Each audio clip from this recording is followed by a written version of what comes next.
বাণিজ্য মেলায় দেশি বিদেশি নানা পণ্যের সমাহারের মধ্যেও দর্শনার্থীদের বিশেষ আকর্ষণের কেন্দ্রবিন্দুতে পরিণত হয়েছে মাটির তৈরি তৈজসপত্রের পেভিলিয়ন শাহপরান মৃৎশিল্প।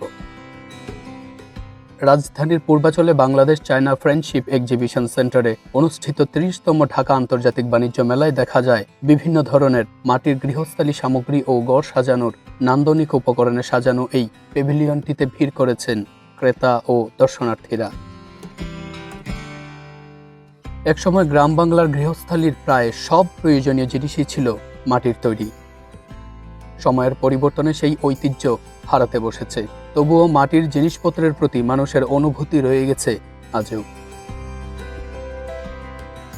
মেলায় আসা দর্শনার্থী কাউসার বলেন, আধুনিকতার ছোঁয়ায় মেলামাইন ও প্লাস্টিকের দখলে চলে গেছে রান্নাঘর, অথচ ছোটবেলায় দেখেছি আমাদের দাদি নানিরা মাটির তৈরি হাঁড়ি পাতিল ব্যবহার করত। এসব পণ্য শুধু স্বাস্থ্যকরই নয়, দেখতেও সুন্দর এবং দামে সাশ্রয়ী। আমাদের আপনার এটা ঐতিহ্যবাহী পণ্য।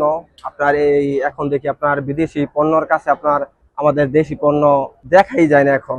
তো আজকে দেখলাম বাণিজ্য মেলার মধ্যে এসে ঘুরতে আসলাম, দেখলাম, তো খুবই ভালো লাগলো। যদি সামনে আরো বাণিজ্য মেলার মধ্যে সামনে যদি আরো এগুলো আপনার দেখা যায় তাহলে ভালো হইব। দর্শনার্থীদের মতে ঘর সাজাতে সবচেয়ে গুরুত্বপূর্ণ হলো রুচিবোধ। মাটির তৈরি ভিন্নধর্মী এসব পণ্য ঘরকে সহজেই আকর্ষণীয় করে তোলে। মেলায় বিদেশি পণ্যের ভিড়েও ঐতিহ্যবাহী মৃৎশিল্প বেশি প্রিয়। শাহপরান মৃৎশিল্পের স্বত্বাধিকারী শাহপরান জানান, তিনি ২০ বছরেরও বেশি সময় ধরে মাটির তৈরি আসবাব ও গৃহস্থালী সামগ্রী নিয়ে কাজ করছেন। তিনি বলেন, ৮৫০ ডিগ্রি তাপমাত্রায় পুরানো এসব মাটির পণ্য কাঁচের থেকেও অনেক বেশি টেকসই।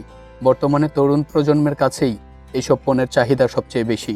সকল পণ্যের মাধ্যমে আমাদের এই পুরানো ঐতিহ্যকে ধরে রাখার জন্য, পরিচিত হওয়ার জন্য আসলে আমার এই প্রোডাক্টটা পাক করার জন্য যা আইটেম চান সমস্ত আইটেম পাচ্ছেন। এই যে রুটির একটা পাত্র আছে, আপনার ডায়াবেটিস অনেকে সবসময় রুটি খায়, আমাদের এটার ভিতরে ফিল্টারের মতো থাকবে আপনার আমাদের এই তথ্যের জন্য। আমার বাড়ি হচ্ছে কুমিল্লা, আমার প্রতিষ্ঠান হচ্ছে চট্টগ্রামে।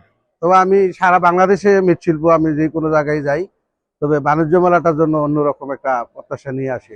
দিনরাত পরিশ্রম করে মৃৎশিল্পীরা তৈরি করেন এসব মাটির সামগ্রী। চাহিদা কমে যাওয়ায় অনেক শিল্পী পেশা বদল করতে বাধ্য হচ্ছেন। কালের আবর্তে হারিয়ে যেতে বসা এই মৃৎশিল্প শুধু একটি পেশাই নয়, এটি আমাদের শত বছরের ইতিহাস, ঐতিহ্য ও সংস্কৃতির অনন্য বহিঃপ্রকাশ।